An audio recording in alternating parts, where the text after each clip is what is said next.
Sobat investor, kembali lagi dengan saya Nadine Hedra di program Break Time IDX Channel. Sobat investor, hari ini bagaimana nih kabarnya hari Senin ya? Dan udah di pertengahan bulan Agustus, sebentar lagi kita menuju akhir Agustus. Siap-siap nih di September udah mau menuju ARB normal nih sobat investor. Nah, cuannya sobat investor hari ini bagaimana kabarnya? Bener-bener portofolionya hijau atau masih merah merona nih sobat investor? Dan sementara itu kita cek penutupan indeks harga saham gabungan pada sesi pertama tadi ya. Dan ternyata ditutup melemah tipis, turun sekitar 0,27% atau menurun sekitar 18,899. Nah, sekarang berada di posisi 6.861,080. Ada 209 saham yang menguat, 316 saham yang melemah, dan 203 saham yang stagnan. Kira-kira sesi kedua nanti mengarahnya kemana udah kelihatan nih kayaknya ya. Tapi kita berharap indeks harga saham gabungan kita menghijau kembali nih sobat investor. Nah, hari ini kita akan ngebahas mengenai ekonomi Republik Indonesia melesat, saham consumer goods makin cuan. Nah, Badan Pusat Statistik atau BPS mencatat ekonomi Indonesia tumbuh sebesar 5,17% year on year ya sobat investor di triwulan 2 pada tahun 2023 ini. Dalam periode tersebut, dari sisi pengeluaran, konsumsi rumah tangga menjadi sumber pertumbuhan yang tertinggi nih, yakni sebesar 2,77%.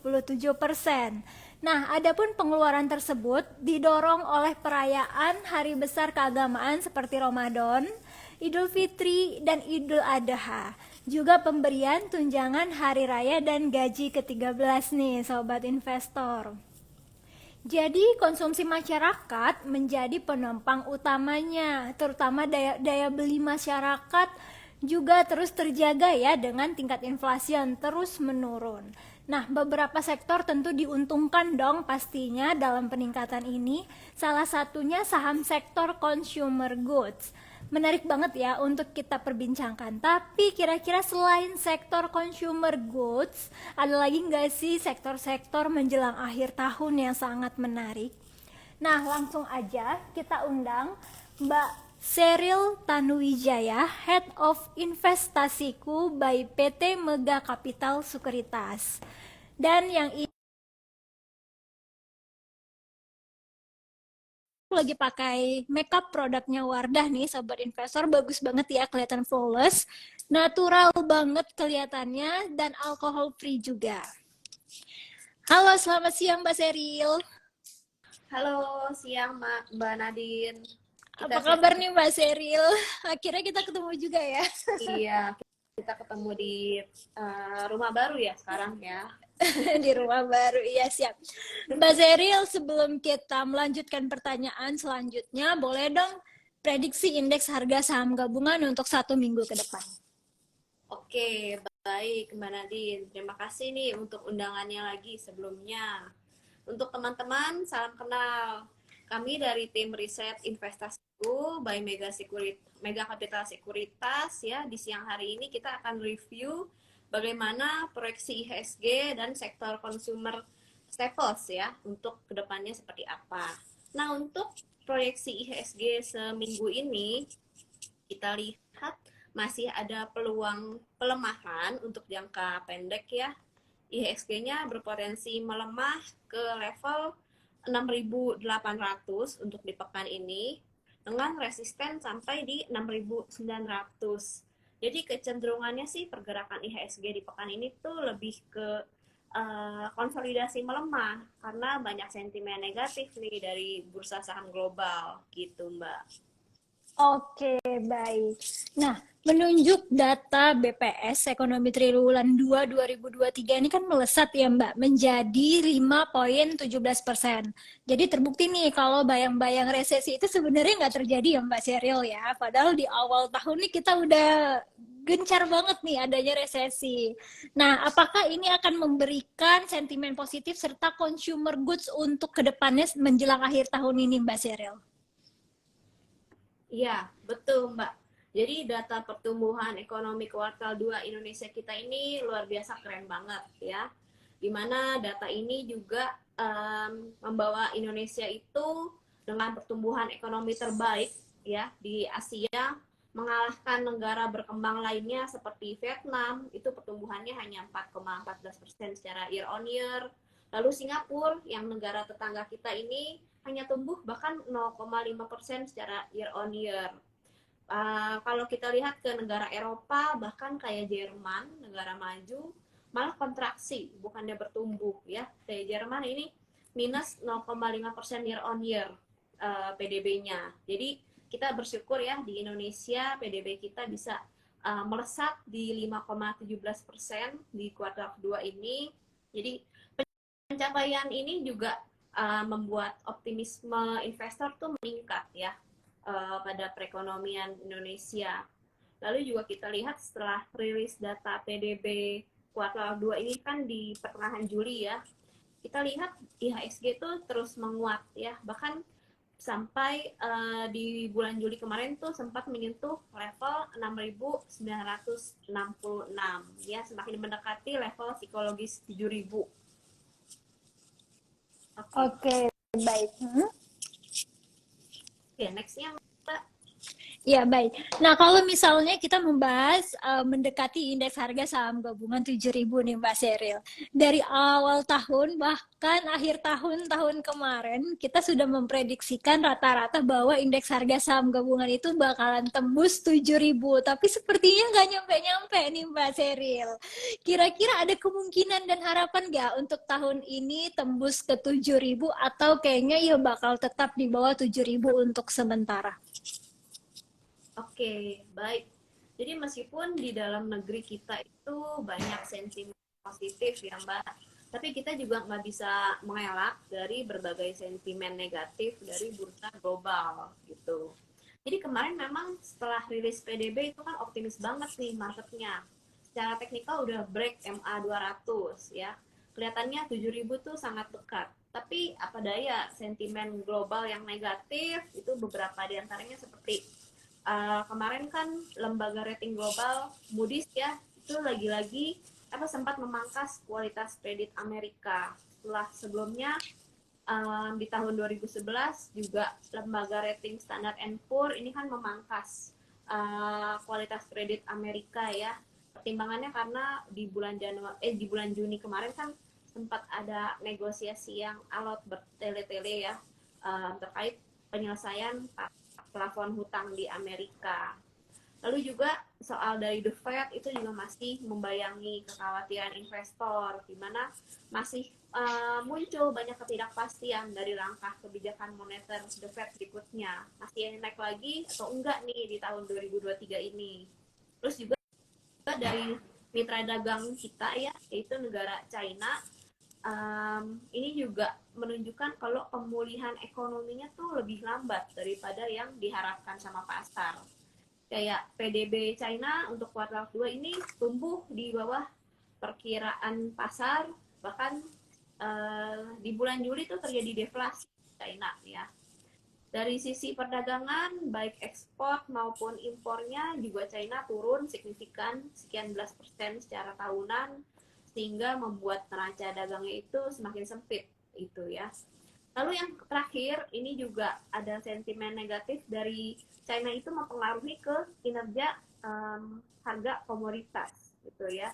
Jadi dengan pemulihan ekonomi yang lebih lambat di China, membuat permintaan terhadap komoditas itu juga turun. Jadinya negara produsen komoditas seperti Indonesia ya itu terkena sentimen yang kurang baik, dimana kalau beberapa tahun terakhir kita bisa euforia nih dengan kenaikan harga komoditas, khususnya komoditas energi.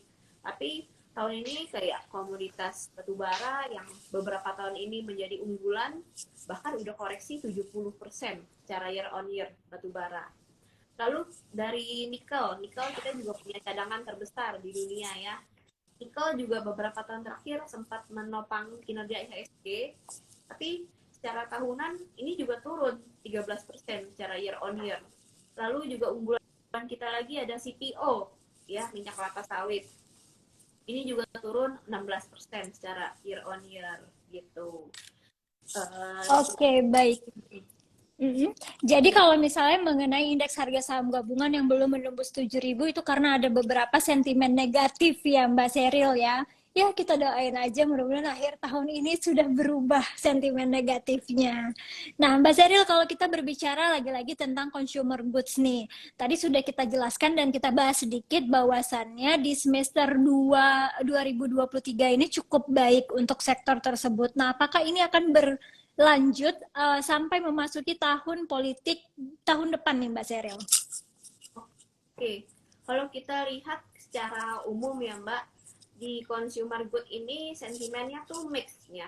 Jadi beda perusahaan beda-beda sentimennya gitu, nggak bisa kita generalisir. Kalau secara kinerja di semester 1 memang mayoritas kinerjanya oke gitu ya.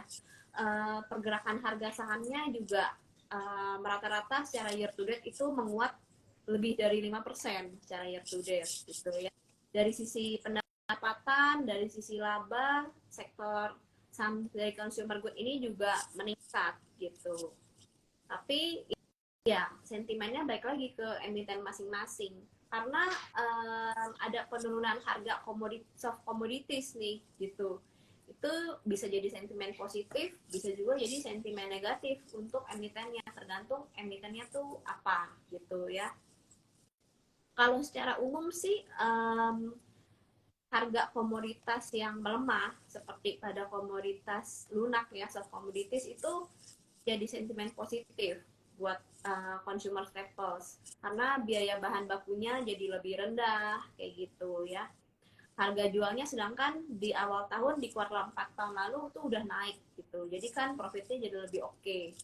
Tapi ada juga emiten yang rugi justru dari pelemahan harga soft commodities. Contohnya itu si Indofood. Dia itu di dapat sentimen negatif dari pelemahan harga CPO karena si Indofood ini kan punya agribisnis sawit ya gitu. Oke, baik. Kalau misalnya tadi kita berbicara consumer goods dan bagaimana di tahun politik. Nah, kalau misalnya untuk akhir tahun nih Mbak Seril, tantangannya apa aja sih dan kira-kira sektor apa nih yang bisa kita perhatikan untuk akhir tahun? Seperti akhir tahun sebelumnya itu kan batu bara ya. Dan sampai awal tahun bener-bener batu bara ini manggung. Nah, kalau untuk akhir tahun ini manggungnya sektor apa nih Mbak Seril? Oke. Sebenarnya sentimen sektor consumer staples juga dapat sentimen positif dari masa menjelang pemilu ini di akhir tahun ya. Kan pemilu di Februari 2024 ya. Terus kali ini menariknya tuh untuk yang pertama kali pemilu di negara kita ini dilakukan secara bersamaan antara pemilihan presiden berlangsung bersamaan tuh sama pemilihan kepala daerah. Lalu dari sisi anggaran pemilu, tahun ini juga anggarannya tuh jauh lebih besar. Naik 100% dari pemilu 2019 ya. Tahun 2019 tuh anggarannya 25 triliun, sekarang 76 triliun, jauh ya, signifikan naiknya. Jadi dari dana yang besar, anggaran yang besar ini ya, ini juga mendukung konsumsi yang besar gitu. Lalu apalagi didukung sama rilis data indeks keyakinan konsumen kita, ini juga masih menunjukkan optimisme nih dari bulan ke bulan. Terakhir tuh data di bulan Juli, IKK kita ini masih 123. Ini jadi jauh di atas indeks sebatas atas itu di 100 ya. Jadi optimis banget nih kelihatannya masyarakat kita terhadap proyeksi kayak perekonomian kita gitu. Apalagi juga pemerintah udah mengumumkan status dari pandemi ke endemi ya di pertengahan tahun ini. Jadi juga mobilitas akan naik. Nah, dengan mobilitas aktivitas yang meningkat, pasti kan konsumsi juga harusnya meningkat. Lalu juga ada sentimen positif dari kenaikan UMR ya. Tahun 2023 ini UMR tuh udah naik ke 5,6% ya. Jadi harusnya juga daya beli bisa tertopang kayak gitu. Oke, baik. Karena ada sentimen-sentimen yang positif, kita berharap daya beli juga semakin bagus ya perkembangannya ya Mbak Sheryl ya. Nah, kalau misalnya kita membahas emiten-emiten nih, tentu saja kita ke industri makanan dulu nih Mbak Sheryl. Kalau INDF pergerakannya sekarang bagaimana nih Mbak? Oke, nah Indofood memang ini termasuk dari consumer staples yang bergerak di industri makanan olahan ya. Kalau kita lihat secara valuasinya, Indofood ini, bentar aku buka dulu ya datanya. Indofood ini yang menarik nih secara valuasinya, secara fair ya. Oke, nah si Indofood ini kalau kita lihat tuh dia tuh yang paling murah di antara peersnya gitu ya.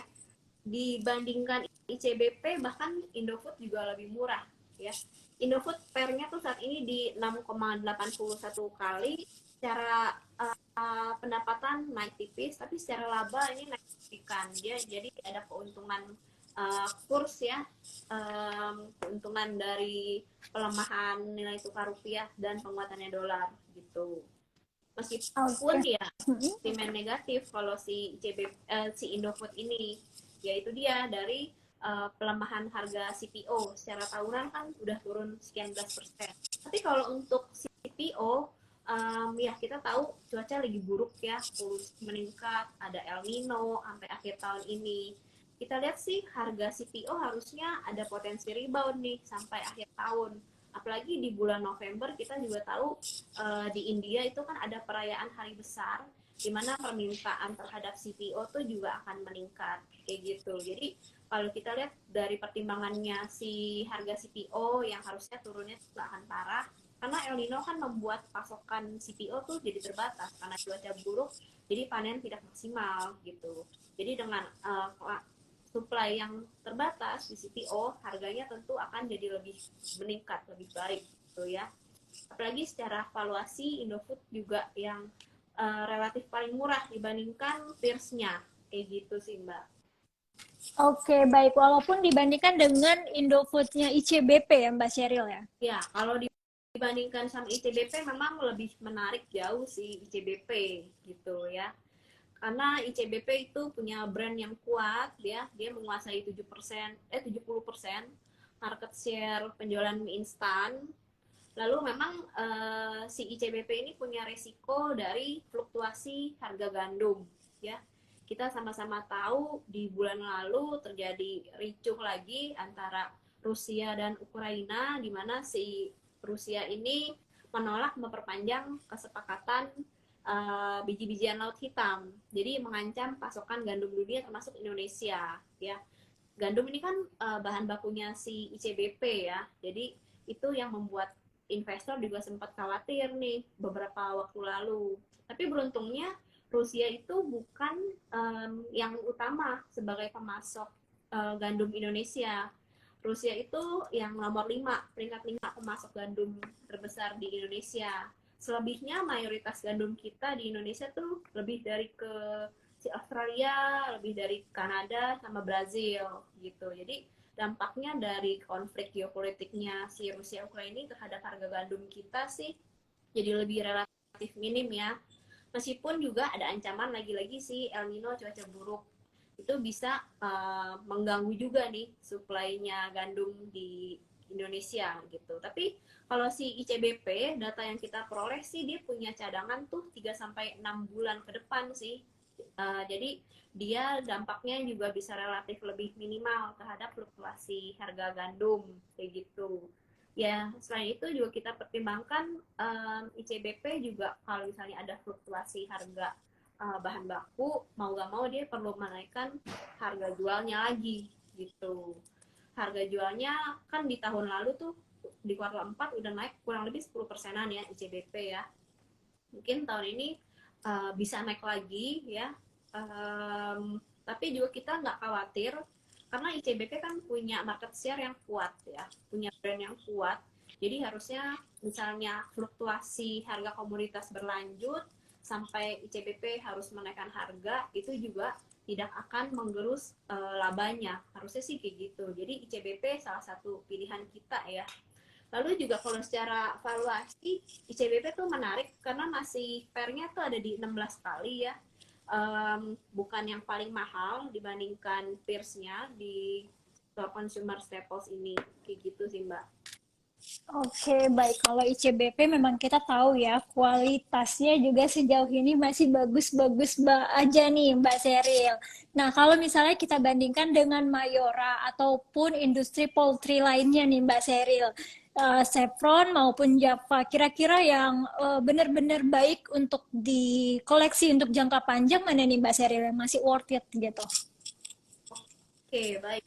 Nah, Mayora ini juga salah satu pilihan kita ya. Mayora ini juga menarik. Dia itu punya dia juga punya pertumbuhan laba yang bagus di semester 1 ini. Lalu dia juga punya daya saing strategi yang tepat ya. Misalnya dengan akhir-akhir ini sih dia ada menurunkan ukuran kemasan gitu. Lalu juga ada kenaikan harga jual bahkan sampai 20% hampir ya.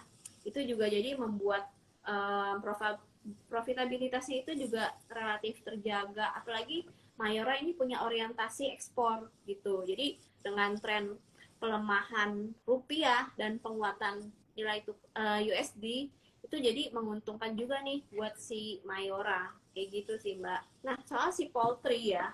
Nah kalau poultry ini kita lihat nasibnya rada berbeda dibandingkan consumer staples. Dimana kalau kita tuh masih overweight untuk si consumer staples meskipun berbagai sentimen ya. Tapi kalau si poultry itu kita lihatnya prospeknya kurang baik, jadi perlu masih wait and see dulu ya. Soalnya kenapa di kuartal 1 ini, di semester 1 ini juga kinerja poultry itu kurang baik gitu ya. Mayoritas turun gitu ya, baik dari sisi top line maupun bottom line-nya. Karena apa? Karena saat ini tuh Indonesia lagi kelebihan stok ayam gitu ya.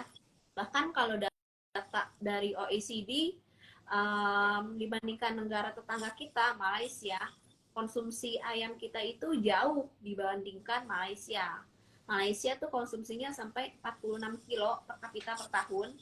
Kalau kita tuh hanya 8 kilo per kapita per tahun. Jadi kurang lebih seperlimanya dari Malaysia. Jadi dari sisi supply berlebihan, dari sisi demand juga lemah, kayak gitu. Lalu juga dari sisi pasokan bahan baku ya untuk pakan ternak biji-bijian. Nah ini terdampak dari konflik geopolitik Rusia Ukraina, di mana supply-nya itu untuk biji-bijian sulit gitu. Jadi harganya meningkat. Sedangkan harga jual ayamnya itu rendah, turun gitu. Jadi kita sih melihat sektor poultry ini wait and see dulu Mbak gitu. Oke, baik. Berarti untuk industri poultry ini lebih baik wait and see dulu karena memang kebiasaan cenderung masyarakat Indonesia juga nggak terlalu besar konsumsi tentang unggasnya ini ya Mbak Seril ya. Nah, kalau misalnya nih, industri tembakau ini salah satu menjadi sektor favoritnya orang Indonesia seperti Gudang Garam, Sempurna, Indonesia Tobacco ataupun WIIM. Ini masih manggung atau masih jadi favorit nih nggak Mbak Seril? Ya, ini kalau prospek rokok kurang lebihnya juga sama ya kayak si poultry. Di antara 3 sektor ini, antara poultry, consumer staples, rokok, kita tentu pilih si consumer staples ya, bahan pokok gitu. Kalau rokok kita lihat prospeknya masih kurang baik ya, karena ada kenaikan cukai kan untuk tahun ini. Sedangkan memang emiten sudah menaikkan harga di kuartal 1 2023 ini ya. Tapi kenaikan harga itu tidak sebanding dengan kenaikan tarif cukai. Jadi bisa dikatakan emitennya ini nombok gitu ya. Lalu juga persaingan ketat nih di antara emiten ya, antara rokok tier 1 sama rokok tier 2 atau rokok yang relatif lebih terjangkau harganya tuh itu persaingan ketat karena ada gap harga yang jauh juga gitu, harga jualnya, HSP-nya gitu. Jadi kalau masih harus memilih di antara 4 saham rokok ini, ya kita memilih unggulkan rokok dari tier 2 kayak si WIM ya, kayak Wismilak gitu.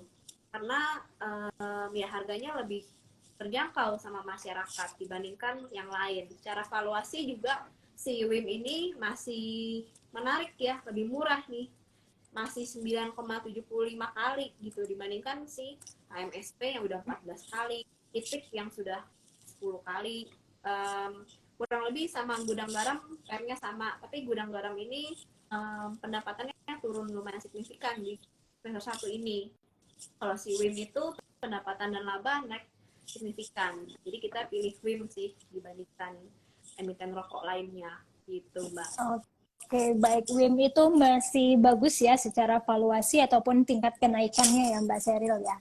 Nah Mbak Seril, kalau misalnya kita ngebahas lagi tentang sektor consumer good, sampai kapan nih akan menjadi primadona? Tapi sepertinya dari tahun ke tahun consumer good ini tetap menjadi primadona ataupun salah satu pilihan ya Mbak Seril ya? Iya, betul, betul. Jadi consumer staple ini kan masuk ke sektor defensif ya, yang bertahan dalam segala kondisi, di mana dia kan menjual, menyediakan bahan-bahan pokok yang pasti akan selalu dibutuhkan, mau dalam kondisi bullish, dalam kondisi bearish, dalam kondisi perang atau dalam kondisi apapun kayak gitu. Apalagi didukung sama mau tahun pemilu gitu, dimana anggarannya kali ini jumbo banget gitu. Jadi kami masih melihat menarik sih untuk saham-saham consumer goods ini, paling enggak sampai semester 1 2024 ini masih menarik harus gitu. Oke, baik. Sampai awal 2024. Tapi kalau untuk consumer good kayak ICBP ataupun Mayora, itu bisa nggak sih kalau untuk kita koleksi jangka panjang seperti for big banks nih, Mbak Seril? Oke, nah betul Mbak. Jadi kalau misalnya ada beberapa pilihan antara Unilever, ICBP, Indofood, Mayora, lalu apalagi Cimori misalnya. Memang kita unggulkan si Mayora sama si ICBP ini untuk long term itu juga masih menarik ya. Dari prospek bisnis, dari adaptability-nya, dia tuh bisa selalu beradaptasi dalam kondisi. Kayak masa pandemi aja dia masih bisa tetap bertahan. Lalu saat sekarang sudah masa endemi, pendapatan dia tuh, top line dia, bottom line dia juga udah balik, udah melampaui masa pre-pandemi. Berbeda dengan Unilever ya. Unilever sampai saat ini pendapatannya tuh masih belum berhasil melampaui kinerja pre-pandemi, paling tidak kuartal 1 2019 ya. Jadi itu rahasia juga kenapa harga saham Unilever itu ya masih turun terus gitu. Apalagi secara valuasi Unilever itu juga yang paling mahal dibandingkan kompetitornya, peersnya kayak gitu. Jadi kita lihat sektor consumer staple ini menarik baik untuk ditradingkan maupun untuk diinvestasikan jangka panjang gitu, Mbak. Oke, baik. Nah, Mbak Seril, ada pertanyaan dari sobat investor dari Muhammad Negara. Saya beli saham Campina. Kira-kira bagus nggak untuk jangka pendek, menengah, atau panjang? Oke, Campina ini perusahaan es krim ya. Oke, tapi kalau kita lihat ini agak kurang liquid ya, gitu sih, kurang liquid. Tapi kalau secara kinerja keuangan kita juga belum cek secara lebih detail ya, Campina. Jadi kita bisa ceknya ini kinerja secara pergerakan harganya dulu ya. Memang kalau secara harga sih dia lagi uptrend nih Campina gitu ya. Tapi kalau misalnya untuk prospek jangka menengah panjang ya, kita lihat di harga sekarang ini 350, 348 itu masih harga yang menarik untuk koleksi Campina. Targetnya yang terdekat bisa di 380, stop loss-nya bisa di 330 kayak gitu. Tapi kita belum cek sisi fundamentalnya nih karena Campina terus terang cukup jarang dipantau kayak gitu sih. Oke, baik. Semoga menjawab ya Muhammad Negara. Nah, Mbak, ada pertanyaan selanjutnya dari Ilham Suhanda Sanjaya. Kalau BRIS dan GoTo gimana Mbak Seril? Ini BRIS dan GoTo ini di luar sektor consumer staples ya. Iya. Tapi oke, kita jawab. Oke. Kalau BRIS kan ini lebih ke sektor keuangan ya. Nah, kalau BRIS kita lihat sih masih oke aja. Ini menarik ya untuk jangka panjang. Masih uptrend juga, meskipun untuk jangka pendeknya mulai konsolidasi gitu, mulai sideways ya. Jadi BRIS ini bisa kita cermati untuk trading sih ya. Menariknya kita buy BRIS tuh buy on weakness di harga 1.520-an gitu. Targetnya bisa di 1.800. Ini bisa buat swing nih teman-teman atau positioning trading gitu ya. Satu lagi GoTo. GoTo ini menarik nih teman-teman. Kami cukup optimis di semester kedua ini, harusnya sih kinerja GoTo bisa lebih baik ya setelah berbagai strategi efisiensi yang dilakukan di beberapa waktu lalu juga berbagai inovasinya si GoTo, meskipun secara valuasi memang si GoTo ini agak mahal dan masih belum profit gitu, tapi harusnya sih kerugiannya itu bisa mengecil ya di semester kedua seiring pendapatannya yang meningkat kayak gitu. Nah, kalau GoTo ini menarik untuk ditradingkan dulu nih teman-teman gitu. Kita lihat GoTo ini menarik di harga 90 sih. 90 ini menarik sampai harga sekarang juga ini masih oke. 92. Targetnya bisa di 100. Stop loss-nya bisa di 88. Kayak gitu. Oke, baik. Berarti garis supportnya di 88 ya Mbak Seril ya?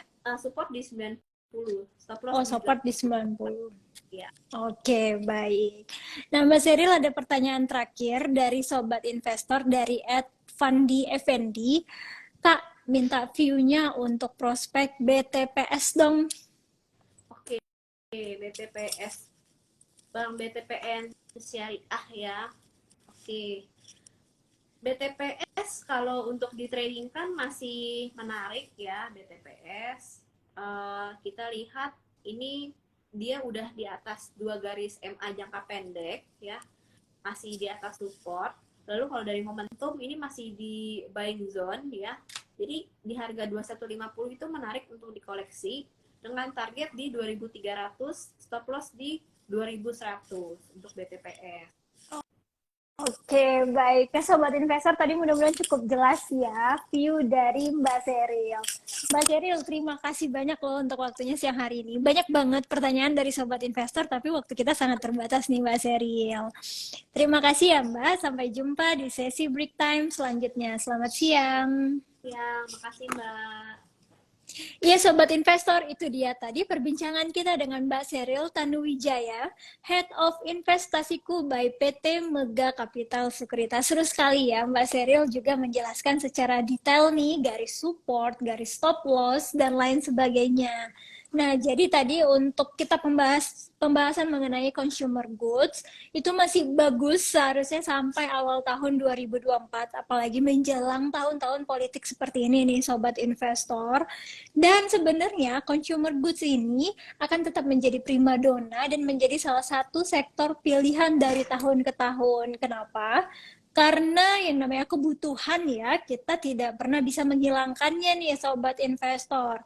Jadi tadi ada beberapa consumer goods pilihan seperti ECBP, Mayora, dan ada juga tadi sektor rokok seperti WIIM nih Sobat Investor. Nah jadi Sobat Investor boleh cek dan recheck lagi portofolionya ataupun sektor-sektor yang diminati. Jangan lupa untuk menganalisa secara teknikal maupun fundamental ya Sobat Investor. Boleh ditonton terus IDX Channel TV dan baca website kita di www.idxchannel.com. Follow sosial media kita di Instagram dan Twitter di @idx_channel, YouTube di @idxchannel_, TikTok IDX Channel, serta Facebook di @idxchannel.com. Terima kasih ya Sobat Investor, saya Nadine Hedra, pamit undur diri. Sampai jumpa.